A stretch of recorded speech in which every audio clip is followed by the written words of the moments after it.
பகவானுடைய பெரும் கருணையினால் இன்றைக்கு மறுபடியும் பகவானுடைய திவ்யமங்கள நாமத்தை நமக்கு சொல்லும் பெரிய பாக்கியம் கிட்டியது.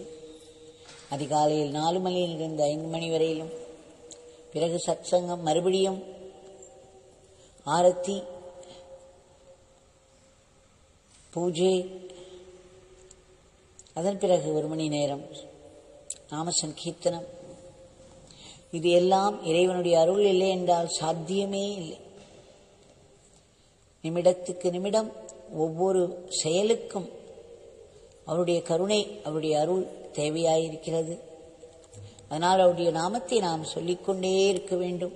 அந்த அருளை மனதில் இழுத்து காரியங்களை செய்ய வேண்டும். அதுவும் அவருடைய அருள் இருந்தால் தான் சாத்தியம். அதனால் அவரிடம் நாம் வேண்டிக்கொண்டே இருப்போம். நாள் முழுக்க நாமம் சொல்லி செய்யும் செயல்களை எல்லாம் அவருக்கு அர்ப்பணம் செய்து கொண்டே இருப்போம். நேற்றைக்கு பிரதிஷ்டா தினம்.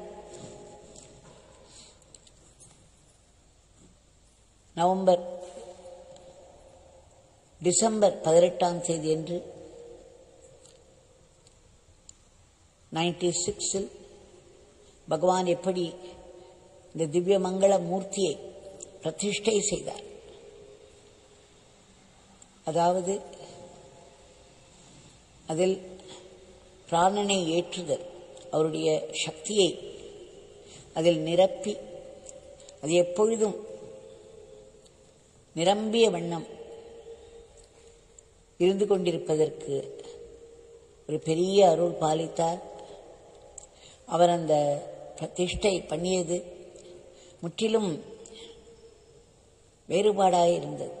நாம் வழக்கமாக ஒரு மூர்த்தியை பிரதிஷ்டை செய்வது போல் இல்லை. மிகவும் ஆச்சரியமாகவும் அதிசயமாகவும் இருந்தது அவர் செய்த விதம்.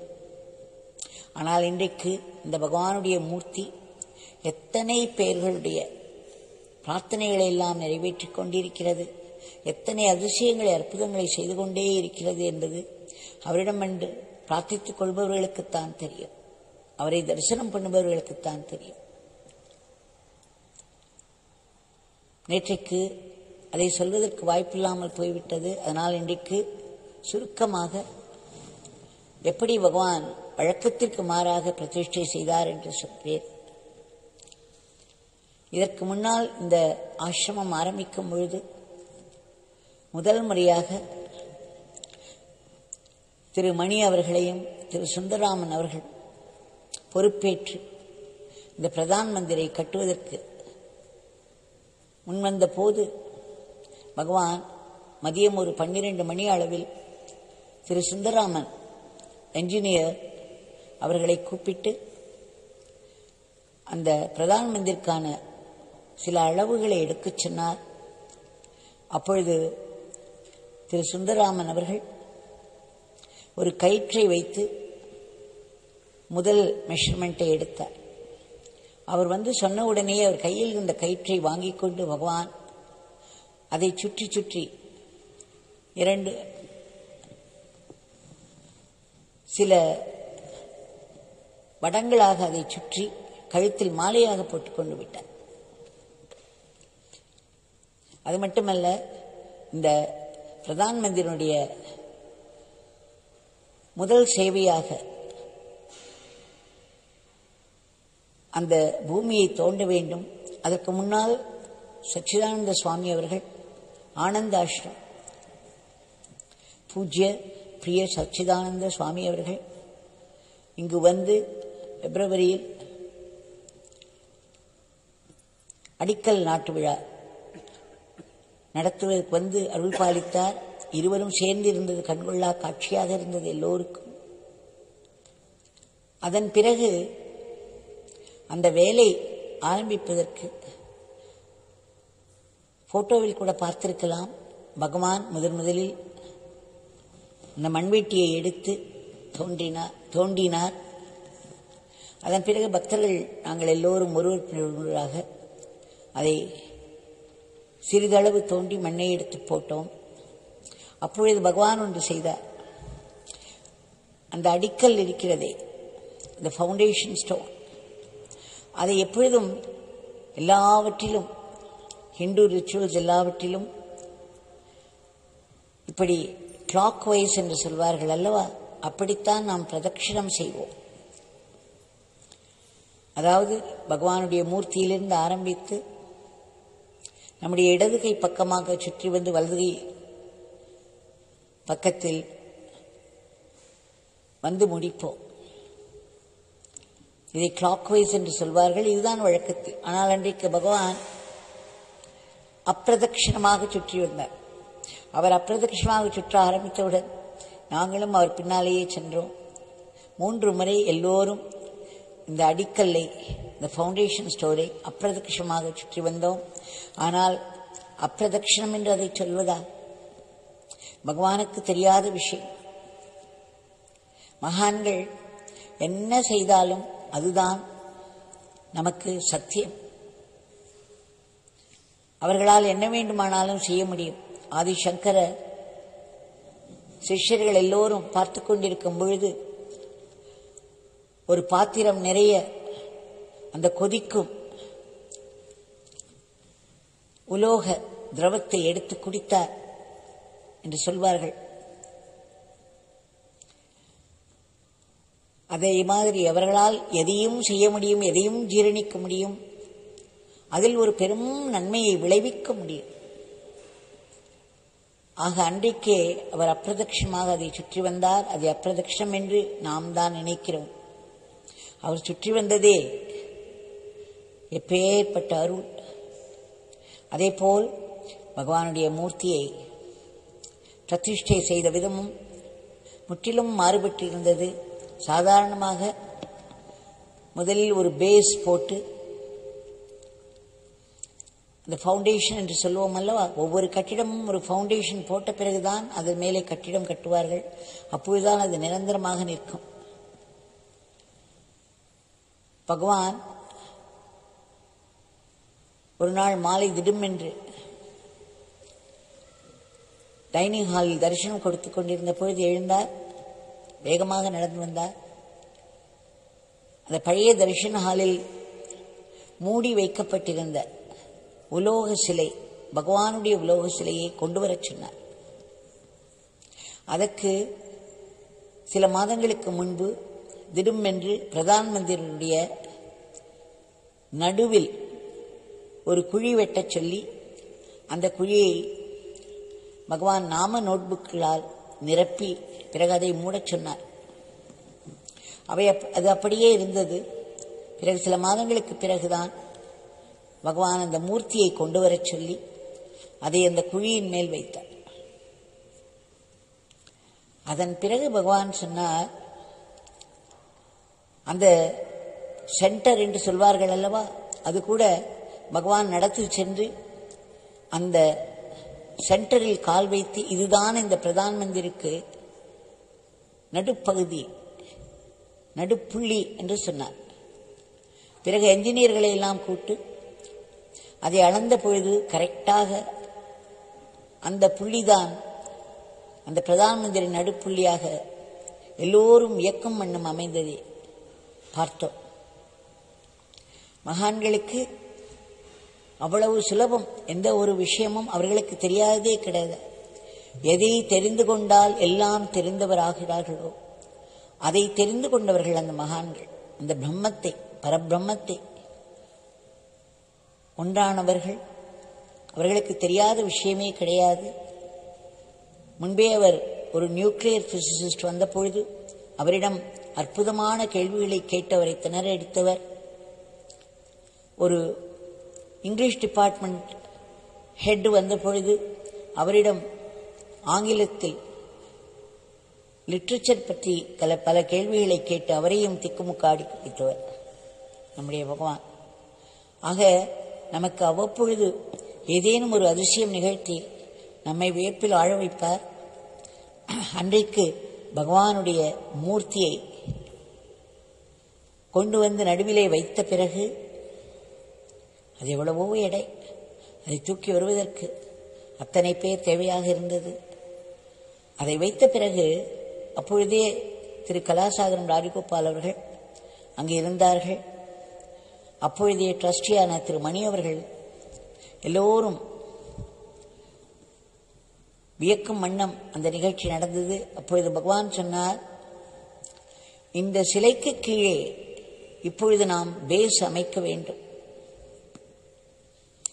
இந்த சிலையை நாம் அப்பொழுதுதான் ஸ்தாபிதம் செய்ய முடியும். உடனே கலாசாகரன் ராஜகோபால் அவர்கள் சொன்னார்கள், அவர்களுக்கு பகவானை பற்றி அதிகம் தெரியாது, அப்படியே செய்து விடுவோம் சுவாமி, இதற்கு 1-2 வாரங்கள் ஆகலாம் என்று சொன்னார். அப்படித்தான் எனக்கு ஞாபகம். உடனே பகவான் அழுத்தமாக குரலை உயர்த்தி, மணி, இந்த பிச்சைக்காரர் இன்றைக்கே இதை செய்ய வேண்டும் என்று அப்பா சொல்லிவிட்டார். ஆக இதை நேரம் கெடுத்தாது, உடனேயே செய்ய வேண்டும் என்று உத்தரவிட்டார். கலாசாகரன் ராஜகோபால் அவர்களுக்கு எப்படி இருந்திருக்கும்? அவர் தலையை பீத்துக் கொள்ளாத குறைதான். இது என்ன அதிசயம்! ஒரு பேஸ் வைத்து ஒரு ஃபவுண்டேஷன் போட்டு அதன் மேல் தான் எந்த மூர்த்தியும் ஸ்தாபிப்பார்கள். இவர் இப்படி ரிவர்சல் செய்கிறாரே என்று அவருக்கு இது நடக்கவே முடியாத ஒரு சம்பவம் என்று தோன்றிவிட்டது. இது என்ன சுவாமி இப்படி சொல்கிறார், இதை எப்படி செய்வீர்கள்? ஆனால் திரு மணி அவர்களுக்கு பழக்கம் அது.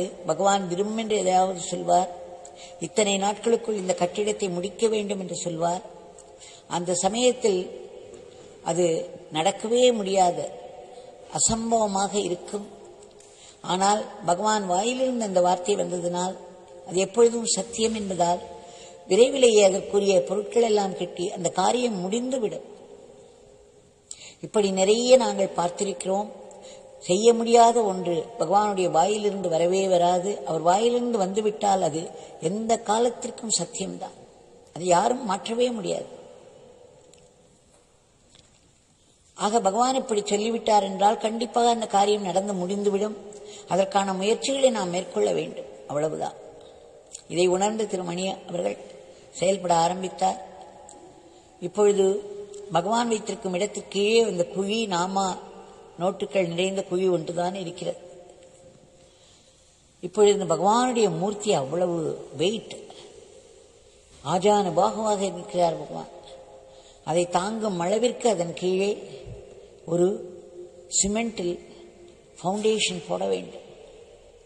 பகவான் இன்னொரு உத்தரவிட்டார், அந்த சிலையை எக்காரணத்தை கொண்டும் 1 மில்லிமீட்டர் கூட நகர்த்தக்கூடாது.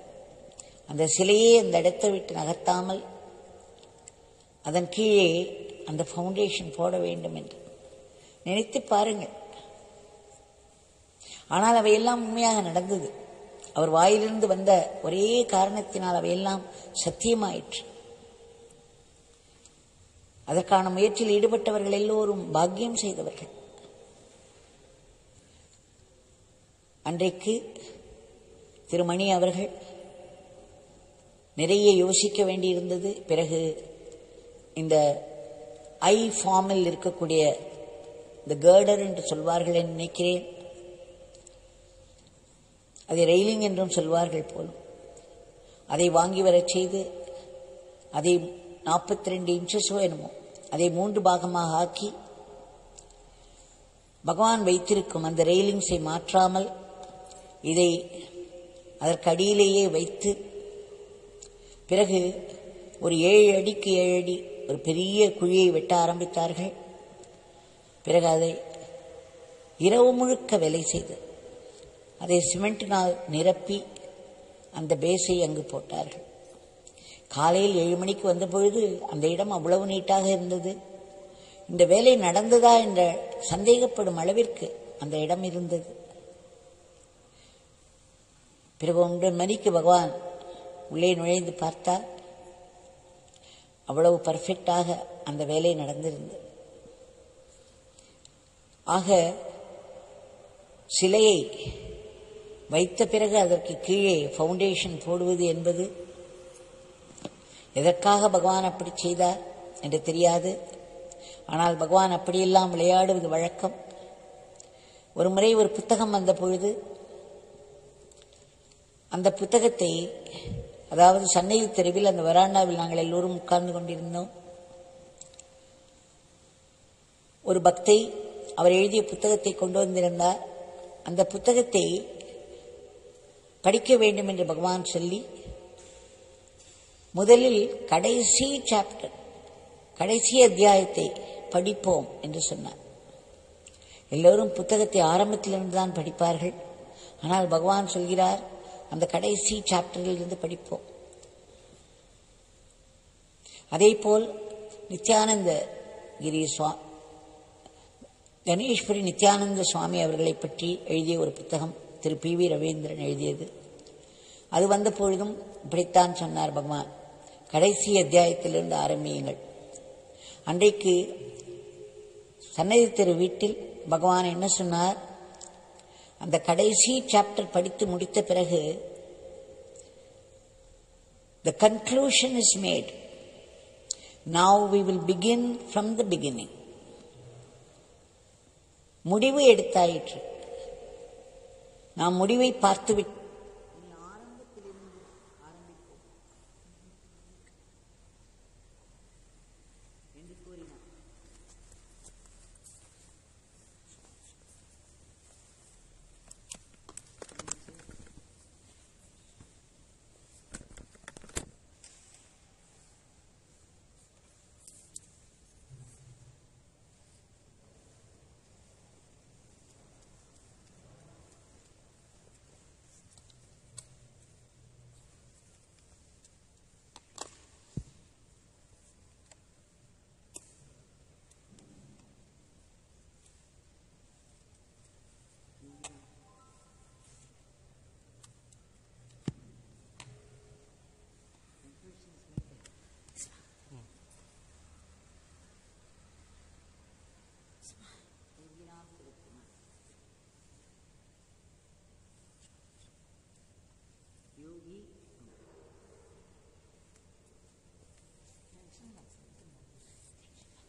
I'll do it here.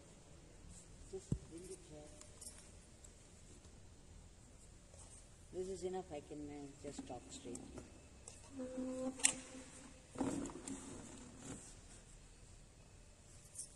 So, பகவான் அன்றைக்கு சொன்னார், இந்த கடைசி பகுதியை நாம் படித்து விட்டோம், முடிவு நமக்கு தெரிந்துவிட்டது, இனி ஆரம்பத்தில் இருந்து ஆரம்பிப்போம் என்று. அதன்படி எல்லாமே நடந்து வருகிறதை பார்க்கிறோம். இந்த பிரதிஷ்டா தினத்தையொட்டி இந்த ஒரு பேருண்மையை நாம் பகிர்ந்து கொள்ள வேண்டும் என்பதற்காக இதை சொன்னேன். பகவான் வாயிலிருந்து வரும் அத்தனை வார்த்தைகளும் சத்தியமானவை. அவர் என்ன சொன்னாலும் அது கண்டிப்பாக நடைபெறும். அதற்கேற்றாற்போல் இயற்கையும் அமைந்து கொள்ளும். ஆக பகவான் இன்னொன்று சொன்னார், பகவானுடைய மூர்த்தியின் கையில் அவர் வழக்கமாக ஏந்திக் கொண்டிருக்கும் அந்த விசிறி, சிரட்டை, கோல் எதுவுமே இல்லை. நான் பகவானிடம் கேட்டேன், ஏன் பகவான் நீங்கள் எப்பொழுதும் அதை கையில் அந்த எம்பளம்ஸ் வைத்திருப்பேளே, இப்பொழுது ஏன் அது இல்லை என்று. பகவான் சொன்னார், இது என்னுடைய தந்தையின் வடிவம். He is beyond all that என்று சொன்னார். அந்த விசிறி, சிரட்டை, கோல் இவைகளுக்கெல்லாம் அப்பாற்பட்டவர் என்னுடைய தந்தை. இது இந்த பிச்சைக்காரனுடைய சிலை அல்ல, இது என்னுடைய தந்தையின் வடிவம். இங்கு வந்து யார் பிரார்த்தனை செய்தாலும் அவர்களுக்கு உதவி கிடைப்பதை பார்ப்பார்கள் என்று. அது மட்டுமல்ல, இந்த பகவானுடைய மூர்த்தியின் முகத்திலே எக்ஸ்பிரஷன்ஸ் கூட மாறும் என்று சொன்னார். பகவான் அங்கு உயிரோட்டமாய் இருப்பதை பார்க்க முடியும். பகவானுடைய அந்த முகத்திலே இந்த உணர்ச்சிகள் கூட பிரதிபலிப்பதை பார்க்கலாம். சில சமயம் கிரிம்மாக இருப்பார் உலகத்திலே, சில வேண்டாத விஷயங்கள் நடக்கும் பொழுது. சில சமயம் மிகவும் ஆனந்தமாய் இருப்பார், நிறைய நேரம் ஆனந்தமாகத்தான் இருக்கிறார். அப்படித்தான் எனக்கு தோன்றுகிறது. அப்படி ஒரு உயிரோட்டமாக அவர் சுப்ரீம் சோல் அல்லவா. மனிதர்களுடைய ஆத்மாக்கள் ஒரு இடத்தோடு முடிந்துவிடும். ஒரு தெய்வத்தின் ஆத்மா என்பது இந்த பிரபஞ்சம் முழுவதும் மட்டுமல்ல, இந்த பிரபஞ்சத்தை தாண்டிய பரவடியிலும் நிறைந்து இருக்கும். அது பிரக்ஞாபூர்வகமானது. பிரக்ஞை எப்பேற்பட்ட ஆற்றல் மிக்க பிரக்ஞையாக இருக்கும். அது ஆல் நோயிங், எல்லாம் தெரிந்தவையாக இருக்கும், எங்கும் நிரம்பியதாக இருக்கும், எல்லாம் வல்லதாக இருக்கும். All knowing, all pervasive, all powerful, all mighty. இதுதான் கடவுளுடைய ஆத்மா என்பது. கடவுளுடைய ஆத்மாவை நாம் தவறாக புரிந்து கொண்டோமானால் அது ஒரு இடத்தில் இருப்பதாக நினைத்துக் கொள்வோம். பகவானை இந்த உலகத்தில் எந்த நாட்டிலிருந்து நினைத்து அவருடைய நாமத்தை கூப்பிட்டாலும் அங்கு உடனே அந்த சக்தி வேலை செய்து அவரவர்களுடைய பிரார்த்தனைகள் எல்லாம் பூர்த்தி செய்வதை பார்க்கிறோம். அது ஒரு supreme being, all pervasive, all knowing, all powerful, cosmic being. இதை நாம் எப்பொழுதும் நினைவில் வைத்துக் கொள்ள வேண்டும். நம்முடைய சிற்றறிவினால் இதை நாம் ஒரு இடத்தில் சிறைப்படுத்தி விட்டதாக நினைக்கக்கூடாது. இங்கு பிரதிஷ்டை செய்தார் பகவான், பகவானே பிரதிஷ்டை செய்தார். இது என்னுடைய தந்தையின் சிலை என்றார். இவர் இங்கு என் தந்தை உயிரோட்டமாக இருக்கிறார், முகத்தில் கூட அந்த உணர்ச்சிகள் எல்லாம் மாறுவதை பார்க்கலாம் என்றெல்லாம் சொன்னார். ஆனால் பகவானுடைய கோவில்கள் எத்தனை இடங்களில் வந்துவிட்டது. எத்தனை இடத்தில் சத்சங்கத்தில் பகவானுடைய போட்டோவை வைக்கிறார்கள், பகவானுடைய சிலையை வைத்து நாமும் சொல்கிறார்கள். அங்கே எத்தனை அற்புதங்கள் நடக்கிறது. இந்த அற்புதங்கள் எல்லாம் எப்படி சாத்தியம்? அந்த இடத்தில் பகவான் இல்லை என்றார். பகவானுடைய நாமம் எங்கெங்கு சொல்கிறோமோ அங்கெல்லாம் அவர் இருக்கிறார். எந்த இடத்தில் பக்தியோடு அவரை கூப்பிடுகிறோமோ அங்கெல்லாம் அந்த பரம்பொருளானது வேலை செய்து நமக்கு வேண்டியதை செய்து கொடுக்கிறதை பார்க்கிறோம். இது அத்தனை பேருடைய அனுபவம், ஆயிரக்கணக்கானவர்களுடைய அனுபவம். ஆக பகவான் இல்லாத இடமே கிடையாது. அவர் the supreme intelligence and the supreme consciousness, the supreme soul of the whole cosmos, the entire creation. நாம் பகவானை அகண்டமாக புரிந்து கொண்டால் மட்டுமே நம்மாலும் விரிவடைய முடியும். பகவான் சொல்வார், யார் ஒருவர் இந்த பிச்சைக்காரனை இந்த உடல் மட்டும் என்று நினைக்கிறார்களோ, தன்னுடைய தலையில் இருந்து பாதம் வரை சுட்டிக்காட்டி இந்த பிச்சைக்காரர் இந்த இடத்திலிருந்து இந்த இடம் வரையிலும் தான் இருக்கிறார் என்று சொல்கிறார்களோ, அவர்கள் மிகவும் குறுகிய மனப்பான்மையோடு ஆகிவிடுவார்கள். They will become selfish. அவர்கள் சுயநலமிக்கவர்களாக இருப்பார்கள். இதை நான் என்னுடைய டைரியில் எழுதி வைத்திருக்கிறேன். They will become narrow-minded. They will become selfish. They cannot progress much என்றெல்லாம் சொல்லியிருக்கிறார்கள். தன்னை அகண்டமாக எல்லோரும் பார்க்க வேண்டும் என்பதுதான் பகவானுடைய ஆசை, அவருடைய பேரன்பு. அது இன்றைக்கு எல்லோரிடமும் சென்று எத்தனையோ வியத்தகு காரியங்களை எல்லாம் நடத்தி கொண்டிருக்கிறது. மேலும் மேலும் மேலும் பக்தர்கள் பகவானுடைய நாமத்தை சொல்லி சொல்லி சொல்லி எத்தனையோ காரியங்களை நடத்தி கொண்டிருக்கிறார்கள். பகவானுடைய நாமமானது சிறந்த அளவில் பரவிக்கொண்டிருக்கிறது. இன்னும் நன்றாக பரவும். நாம் சொல்லும் ஒவ்வொரு நாமமும் யோகி ராம் சுரத்குமார் நாமம் பகவானுடைய தந்தையின் பணிக்கு உதவுகிறது என்று சொல்லியிருக்கிறார். பகவான் இந்த உலகத்துக்கே அது உதவுகிறது என்று சொல்லியிருக்கிறார். ஆகையால் சொல்கின்ற நமக்கும் அது ஒரு பெரும் முன்னேற்றத்தை கொடுக்கும். இந்த பிரதிஷ்டான தினத்தன்று நடந்த அந்த காட்சி நாங்கள் எல்லோரும் அருகிலிருந்து பார்த்து கொண்டிருந்தோம். பகவான் அன்றைக்கு 7:45 வரையிலும் 8 மணி வரையிலும் இந்த பிரதான் மந்திரிலே அமர்ந்து கொண்டிருந்தார்கள். அவர்கள் அந்த கீழே அந்த பேஸ்மெண்ட்டுக்காக அவர்கள் அந்த ஒரு பெரும் குழியை தோண்டி கொண்டிருந்த பொழுதும் அருகில் இருந்து அதை ஆசீர்வதித்துக் கொண்டே இருந்தார்கள். ஆக நம்மால் முடிந்தவரை இங்கு வந்து ஆசிரமத்தில் வந்து பகவானை தரிசித்து அவர் முன்னே நின்று பிரார்த்தனை செய்தோமானால் அந்த காரியங்கள் எல்லாம் கூடி வருவதை நம்முடைய அனுபவமே நமக்கு காட்டிக் கொடுத்துவிடும். நம்முடைய பகவான் இல்லாத இடமே கிடையாது. எல்லா இடத்திலும் உயிரோட்டமாக இருக்கிறார். அத்தனை பேர் பிரார்த்தனைகளையும் அவர் ஏற்றுக்கொள்கிறார். ஆனால் நாம் அவருடைய நாமத்தை சொல்லி சொல்லி அந்த பிரார்த்தனையை செய்ய வேண்டும். இன்றைய பிரார்த்தனை முக்கியமாக நாம் செய்ய வேண்டியது, நேற்றிலிருந்தே கேள்விப்பட்டதிலிருந்தே எல்லோரும் பிரார்த்தித்துக் கொண்டிருக்கிறோம். அதற்காக நாமத்தை சொல்லிக்கொண்டே இருக்கிறோம். இந்த கன்னியாகுமரி பகுதியிலிருந்து ஆரம்பித்து தூத்துக்குடி, இந்த சதர்ன் இந்தியா பெருவெள்ளத்தில் மூழ்கி கிடக்கிறது. இப்பொழுது மேலும் மேலும் மழை வந்து கொண்டே இருக்கிறது, தூறல் இருக்கிறது, இன்னும் அதிகமாகும் என்றெல்லாம் பயமுறுத்துகிறார்கள். நாம் பகவானிடம் ஒருமனப்பட்ட முகத்தோடு அவருடைய நாமத்தை சொல்லி சொல்லி வேண்டிக் கொள்வோம். இந்த மழையானது நின்று மறுபடியும் அந்த பகுதிகளில் உள்ள மக்களுடைய துன்பங்கள் எல்லாம் விரைவிலேயே தீர வேண்டும். தண்ணீர் வடிய வேண்டும். வாழ்க்கை சகஜ நிலைக்கு மீண்டும் திரும்ப வேண்டும். கஷ்டப்பட்டு கொண்டிருக்கும் மக்களுக்கெல்லாம் உதவி கிட்ட வேண்டும் என்று மனதார ஆத்மார்த்தமாய் பிரார்த்தித்துக் கொண்டே இருப்போம். இன்றைக்கு முழுவதும் இந்த பிரார்த்தனையை நாம் செய்ய வேண்டும்.